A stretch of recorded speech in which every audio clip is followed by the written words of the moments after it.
Line ಇದೆಯಲ್ಲ ಸಂಬಂಧ ಅನ್ನೋದು ದೊಡ್ಡದು ಕಣ ಅಂತ ಆ ಥರನೇ ಸಂಬಂಧ ವ್ಯಾಲ್ಯೂಸ್ ಹೇಳುವಂಥ ಸಿನಿಮಾ ಮತ್ತು ಯೋಚನೆ ನೋಡಿದ್ರೆ ಡೈರೆಕ್ಟರ್ ತುಂಬ ಭಿನ್ನವಾಗಿದೆ. ಅಂದರೆ ನೀವು ಹೇಳಿದಂಗೆ ವಿಲ್ಲಾ ಸಂಸ್ಕೃತಿಗೆ ಅಂದರೆ ವೃದ್ಧಾಶ್ರಮ ಸಂಸ್ಕೃತಿಗೆ ಎಲ್ಲ ತಗೊಂಡು ಬಿಡ್ತಿರೋಂಥ ಸಂದರ್ಭದಲ್ಲಿ ಹೊಸದಾಗಿ ಯೋಚನೆ ಮಾಡಿದರೆ ಜನ ಇದನ್ನು ಯಾವ ರೀತಿ ಸ್ವೀಕರಿಸ್ತಾರೆ ಅಂತ ನೀವು ಆಗ ನಿಮಗೆ ಬಂದಂಥ ಥಾಟ್ ಏನಾಗಿತ್ತಾಗ? ಹೌದು, ಒಂದು ಹೊಸ ವಿಚಾರಗಳಿಗೆ, ಒಂದು ಹೊಸತನಗಳಿಗೆ, ಒಂದು ಹೊಸ ದೃಶ್ಯಗಳಿಗೆ ಬಂದಾಗ ಹೌದಲ್ವ. ನಾನು ಹೇಳಿದ್ನಲ್ಲ ಆವಾಗಲೇ, ಇದು ಬರೀ ಸರಳವಾದ ಅಪ್ಪ ಅಮ್ಮನ ಕಥೆ ಆಗಿದ್ದರೆ ಸಾಕಷ್ಟು ಇದ್ದಾವೆ. ಅದು ಎಷ್ಟು ಇಂಟೆನ್ಸಿವ್ ಆಗಿ ಎಮೋಷ್ನಲಾಗಿ ನಾವು ಮಾಡಿದ್ರೂ ಹೌದಪ್ಪ ಅಪ್ಪ ಮಗನ ಕತೆ ಅಂದು ನಾನು ಅದಕ್ಕೆ ನೀವು ಫಸ್ಟ್ ಹೇಳಿದ್ದು ಅಪ್ಪ ಮಗ ಹೌದು, ಆದ್ರೆ ಹೌದು ಆ ಟ್ವಿಸ್ಟ್ ಇದ್ದಾವೆ. ಹೊತ್ತಿಗಾದನೇ ನೆಂಟ ಅಂತಾರೆ, ಬಂದುಬಿಡ್ತಾನೆ ಒಬ್ಬ ಮಗ ಅದು ಅದೇ ಮಜಾ ಅಂತಂದು ಬಂದರೆ ತೀರೋಗ್ಬಿಡ್ತಾ ಎಲ್ಲನೂ ಇಲ್ಲ. ಅಯ್ಯೋ ತುಂಬ ಒಳಗೋಗ್ಬಿಟ್ನೇನೋ ಅವನೊಳಗೆ ಒಬ್ಬ ಕೇಳಬಾರ್ದಿತ್ತೇನೋ ಅಂತ ಅನ್ನಿಸ್ತು, ಆ ಥರದ್ದೇನೋ. ಅದರಿಂದ ಅದು ಈಚೆ ಬರೋಕ್ಕೆ ಅವ್ನಿಗೆ ಬರೋಲ್ಲ. ನಿಮಗೆ ಒಂದು ಟೈಮ್ಗಾದ್ಮೇಲೆ ಈ ಸ್ವಾಭಿಮಾನ ಅನ್ನೋದಿದೆಯಲ್ಲ, ಸ್ವಾಭಿಮಾನ ಆತ್ಮಾಭಿಮಾನ ಅದು ಜಾಗೃತವಾಗ್ಬಿಟ್ಟಿರ್ತದೆ. ಇನ್ನೊಬ್ರು ನೋಯಿಸ್ಬಾರ್ದಪ್ಪ ಅಂತ. ಅವನೇನು ನನಗೆ ಹೇಳಿದ್ದು, ಓಹೋ ನನಗೇನು ಹೇಳೋದು, ಆ ಥರದ್ದು ಮನೋಭಾವ ಇರಲ್ಲ. ಈ ಸಾತ್ವಿಕವಾಗಿ ಬದುಕೋರು ಇಲ್ಲಪ್ಪ, ಯಾಕೆ ಅವ್ನಿಗೆ ಯಾಕೆ ತೊಂದರೆ ಮಾಡಬೇಕು, ಅವ್ನ ಪಾಡಿಗೆ ಅವನಿದ್ದಾನೆ, ನಾವು ಯಾಕೆ ಹೋಗ್ಬೇಕು, ನಾವು ಹೋಗಬಾರ್ದಿತ್ತು ಅಂತ.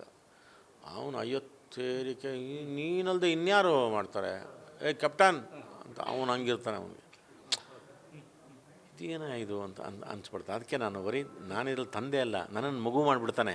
ಆ ಮಮಕಾರ, ಆ ಪ್ರೀತಿ, ಆ ಮಮತೆ ಆ ನಾಯಕ ನಟರಲ್ಲಿ ಸಿಗುತ್ತೆ. ಅಂದರೆ ನಾವು ಶಿವ ಅನ್ನೋ ಪಾತ್ರದಿಂದ ಸಿಗುತ್ತೆ. ಅದು ನನಗೆಲ್ಲೋ ಚೇಂಜ್ ಅವರು ಅಂತ ಅನಿಸ್ತು. ಸರ್, ಇಷ್ಟು ವರ್ಷದ ಜರ್ನಿನಲ್ಲಿ ಈ ಸನ್ ಆಫ್ ಮುತ್ತಣ್ಣ ಕಥೆಯ ಥರದ್ದು ಯಾವ್ದಾರು ರಿಯಲ್ ಸ್ಟೋರಿ ನೀವು ನೋಡಿದ್ರೆ ಸರ್? ತಂದೆ ಅಲ್ಲದ ತಂದೆಗೆ ಯಾರೋ ಒಬ್ಬ ಬಂದು ಸಹಕಾರ ಮಾಡಲಿ ನೋಡ್ಕೊಳ್ಳೋದಾಗಲಿ ಈ ಥರದೊಂದು ಕಥೆಗಳು. ನಾನು ಅದಕ್ಕೆ ತಂದೆ ಅಲ್ಲದ, ಆದರೆ ತಂದೆನೇ ತಂದೆ ಹೌದಾ ಅಂತ ಹೇಳಿದ್ನಲ್ಲ. ಇದ್ದಾರೆ, ತುಂಬ ಜನ ಇದ್ದಾರೆ. ಈಗ ನಾನು ಇದನ್ನು ಮನೆ ಪೇಪರಲ್ಲಿ ನೋಡಿದಾಗ ಯಾರೋ ಒಬ್ಬ ಮೈಸೂರಲ್ಲಿ ಯಾರೋ ಒಬ್ಬನು ಸಿಗ್ನಲ್ ವೀಲ್ ಚೇರಲ್ಲಿ ಅಪ್ಪನ ಬಿಟ್ಟು ಹೋಗ್ಬಿಟ್ಟ, ಇನ್ನೊಬ್ಬ ಇದರಲ್ಲಿ ಅಲ್ಲೆಲ್ಲ ಕುಣಿಸ್ಬಿಟ್ಟು ಅವ್ನು ಬರಲೇ ಇಲ್ಲ. ಆ ಥರದ್ದು ಈ ಥರದ್ದೆಲ್ಲ ಇದ್ದಾವೆ ಪಾಪ ಆಗಿದ್ದಾರೆ. ಕೆಲವರೆಲ್ಲನೂ ಬರೀ ಇವರೇ ಇಲ್ಲ, ಅದು ಬಿಟ್ಟು ಯಾರೋ ಏನೋಪ್ಪ ಅವ್ನು ಬಂದು ಸಿಕ್ಕದ, ಅವ್ನು ಬೆಳೆಸ್ಬೇಕು, ಯಾವುದೋ ಹೆಣ್ಮಗು ಅವ್ನು ಬೆಳೆಸ್ಬೇಕು, ಅವ್ನು ಆ ಥರದವು ಒಳ್ಳೆಯದು ಇದೆ. ಈ ಕೆಟ್ಟದ್ದು ಜಾಸ್ತಿ ಆಗ್ತಿದೆ ಅಂತ ಅನ್ಸುತ್ತೆ ನಮಗೆ. ಕೆಟ್ಟದ್ದು ಇದನ್ನು ಅದಕ್ಕೆ ಅಲ್ವಾ ತುಂಬ ವೃದ್ಧಾಶ್ರಮಗಳು ಜಾಸ್ತಿ ಆಯಿತು, ಅನಾಥಾಶ್ರಮಗಳು ಜಾಸ್ತಿ ಆಯಿತು.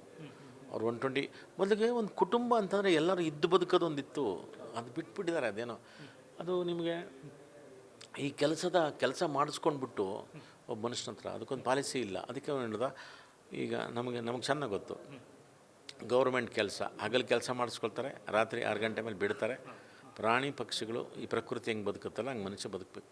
ರಾತ್ರಿ ಹೊತ್ತು ನೀವು ಸುಧಾರಿಸ್ಕೊಳ್ಳಿ, ಮನೆಯಲ್ಲಿರಿ, ಮಕ್ಕಳ ಜೊತೆ ಇರಿ, ಅವ್ರ ಸಮಸ್ಯೆಗಳು ಕೇಳ್ಕೊಳ್ಳಿ, ಅದೇನು ಮಾಡಿ ಅವ್ರ ಬೇಕು ಬೇಡಗಳು ತಿಳ್ಕೊಳ್ಳಿ, ಅದನ್ನು ಈಡೇರಿಸಿ.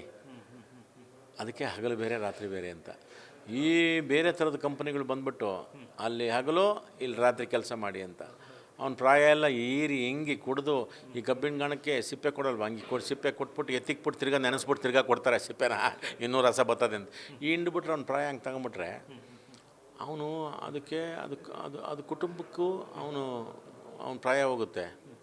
ಈ ದೇಶಕ್ಕೇನೂ ಸಿಗಲ್ಲ. ಈ ದೇಶಕ್ಕೆ ಪ್ರಾಯದವ್ರ ಶಕ್ತಿ ಬೇಕಲ್ಲ ಕೆಲಸ ಮಾಡೋಕ್ಕೆ ಅಲ್ವಾ. ಎಷ್ಟು ಕೆಲಸ ಇದೆ ರೀ, ಮಿಲ್ಟ್ರಿ ಇದೆ, ಸರ್ಕಾರಿ ಕೆಲಸಗಳಿದೆ. ಸರ್ಕಾರಿ ಕೆಲಸಗಳದೇ ಸಾವಿರಾರು ಥರದ ಕೆಲಸ ಇದೆ.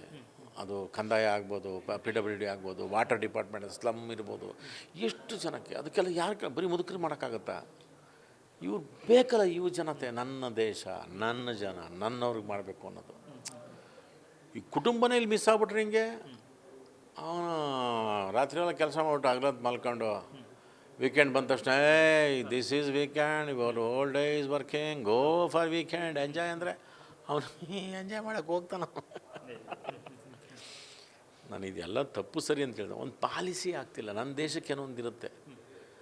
ನನಗೆಲ್ಲ ಚಂದ್ರಶೇಖರ್ ಕಂಬರ್ರು ಎಲ್ಲ ಹೇಳ್ತಿದ್ರು, ಈ ಡೇ ಆ್ಯಂಡ್ ನೈಟ್ ಮ್ಯಾಚ್ಗೆ, ಈ ಫ್ಲಡ್ ನೈಟ್ ಮ್ಯಾಚ್ಗೆ ಅಯ್ಯೋ ರಾತ್ರಿನೆಲ್ಲ ಕಳೆದು ಬಿಡ್ತಾ ಇದ್ದೀರಲ್ಲೋ, ಪ್ರಾಣಿ ಪಕ್ಷಿಗಳಿಗೆ ಅವಕ್ಕೆಲ್ಲ ನಿದ್ದೆ ಇಲ್ಲ. ಅವೆಲ್ಲ ಪಾಪ ನಮ್ಮ ಮನುಷ್ಯ ಆದರೆ ನಾವು ಅಲಾರಾಮ್ ಇಕ್ಕೋತಾವೆ. ಹಗಲು ಮುಗಿದ ತಕ್ಷಣ ಹೋಗ್ಬಿಟ್ಟು ಪ್ರಾಣಿ ಪಕ್ಷಿಗಳೆಲ್ಲ ಅಲ್ಲಿ ಗೂಡು ಸೇರ್ಕೊತಾವೆ, ಅವೇ ಮನೆ ಕಟ್ಕೊಂಡಿರ್ತವೆ. ನೀವೇನು ಕಟ್ಕೊಟ್ಟಿರಲ್ಲ. ನೀವು ಫ್ಲಡ್ ಲೈಟ್ ಹಾಕ್ಬಿಟ್ಟು ಅದ್ರ ಸುತ್ತಮುತ್ತ ವಾ ಲೈಟ್ ಹೋಗಿ ಹೋಗ್ಬಿಟ್ಟು ಅವೆಲ್ಲ ಎಲ್ಲಿಗೆ ಹೋಗ್ತಾವೆ ಪ್ರಾಣಿ ಪಕ್ಷಿ. ಎಷ್ಟು ಡಿಸ್ಟರ್ಬ್ ಆಗುತ್ತೆ. ಬಗ್ ನೋಡ್ತಾರೆ, ಏನೋ ಮನುಷ್ಯನಿಗೆ ಏನೋ ಹುಚ್ಚಿಡಿತಲ್ಲ, ಬಡ್ಡಿ ಮಕ್ಳು ಏನಿಗೆ ಮಾಡ್ತಾರೆ ಅಂದ್ಬಿಟ್ಟು. ಅಲ್ವಾ? ಇದು ಇದು ಪ್ರಾಯದ ಆಕರ್ಷಣೆ. ಇದನ್ನು ನೀವು ನಂಗೆ ತೊಗೊಂಬಿಟ್ರೆ ಅಂದರೆ ದೇಶಕ್ಕೆ ಯಾರು ದುಡಿಬೇಕಾಗಿರೋದು? ಅದು ಕುಟುಂಬಕ್ಕೆ ಅಪ್ಲೈ ಆಗುತ್ತೆ. ಅಯ್ಯೋ, ನನ್ನ ಮಗನಿಗೆ ನಾನು ಹೇಳ್ಬೇಕಾದ್ರೆ ನಾನೆಲ್ಲ ಹೇಳಿದ್ನಪ್ಪ ಅವನಿಗೆ, ಚೆನ್ನಾಗಿ ಓದು, ಕರೆಕ್ಟು, ಒಳ್ಳೆ ಕೆಲಸಕ್ಕೆ ಸೇರ್ಕೊಳ್ಳೋ, ಕರೆಕ್ಟು, IAS ಆಗೋ, IPS ಕರೆಕ್ಟು, ದೇಶ ವಿದೇಶಗಳಿಗೆ ಹೋಗೋ, ಅದು ಕರೆಕ್ಟು. ನನ್ನನ್ನು ನೋಡ್ಕೊಳ್ಳೋ ವಯಸ್ಸಾದ್ಮೇಲೆ ಅದು ಹೇಳ್ಬೇಕಲ್ಲ, ಅದನ್ನು ಮರ್ತು ಬಿಟ್ಟಿರ್ತಾನೆ. ತಪ್ಪು ಇವಂದು ಇದೆ, ಬರಲ್ಲ ಅವನಷ್ಟೇ. ಇಲ್ಲೊಂದು ಕಡೆ ಟೀಸರ್ ತುಂಬ ಚೆನ್ನಾಗಿ ಬಂದಿದೆ ಆ್ಯಕ್ಚುಲಾಗಿ. ಆ ಕಂಟೆಂಟ್ ನೋಡಿದಾಗ ಬಡವರ ಬಂಧು ಸಿನಿಮಾದ ಒಂದು ಸಾಂಗ್ ಬರುತ್ತಲ್ಲ, ನಿನ್ನ ಕಂಗಳ ವಿಷಯ, ಆ ಥರ ಪ್ರೀತಿ ಅಲ್ಲಿ ಕಾಣಿಸ್ತದೆ ಸರ್ ಅದು. ಹೌದೌದು. ಅಯ್ಯೋ ಅಣ್ಣವರು ಇದಕ್ಕೆಲ್ಲ ನೀವು ಒಟ್ಟು ನಾಡಿನ ಬಗ್ಗೆ, ಕುಟುಂಬದ ಬಗ್ಗೆ ಇವತ್ತು ನಮ್ಗೆ ಏನೋ ಸ್ವಲ್ಪ ಜ್ಞಾನ ಹುಟ್ಟಿಸಿದ್ದಾರೆ ಅಂತಂದರೆ ರಾಜ್ಕುಮಾರ್ ಸಿನಿಮಾಗಳೇ ಅದು. ವಿಷ್ಣು ಸರ್ ಸಿನಿಮಾಗಳು, ಅಂಬರೀಷ್ ಅಣ್ಣನ ಸಿನಿಮಾಗಳು, ಶ್ರೀನಾಥ್ ಅಣ್ಣನ ಸಿನಿಮಾಗಳು, ಇವೆಲ್ಲ ಎಷ್ಟು ರೀ ಕುಟುಂಬ. ಅವೆಲ್ಲ ಕುಟುಂಬ ಅಂದರೆ ಎಷ್ಟು ಮಾಡಬೇಕು, ಆಟ ಹೆಂಗೆ ಆಡಬೇಕು, ಅಪ್ಪನಿಗೇನು ಮರ್ಯಾದೆ ಕೊಡಬೇಕು, ಅಕ್ಕನಿಗೇನು ಕೊಡಬೇಕು, ಅಮ್ಮನಿಗೆ, ಸಮಾಜದಲ್ಲಿ ಹೆಂಗಿರಬೇಕು, ಇವೆಲ್ಲ ಎಷ್ಟು ಚೆನ್ನಾಗಿ ಹಂಗೆ. ನಿಮಗೆ ಸುಮ್ಮನೆ ತಮಾಷೆಗೆ ನಿಮಗೆ ಕವಿರತ್ನ ಕಾಳಿದಾಸ ರಾಜ್ಕುಮಾರ್ ಸಂಸ್ಕೃತ ಶ್ಲೋಕ ಹೇಳ್ಬಿಡ್ತಾರೆ.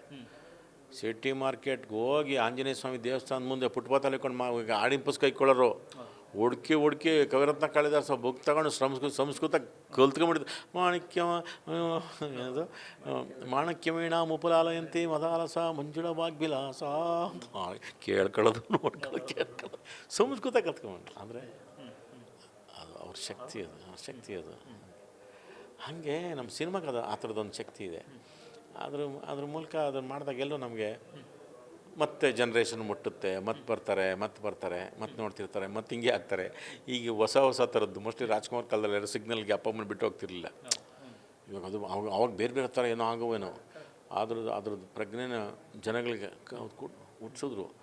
ಇವಾಗ ಎಷ್ಟು ಮಾಡಿದ್ರು ಸಾಲದು ರೀ.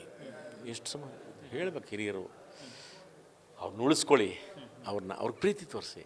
ಕನಿಕರ ಅಲ್ಲ, ಪ್ರೀತಿ ಅವ್ರು ನಿಮಗೆಲ್ಲ ಕೊಟ್ಟಿರೋರು.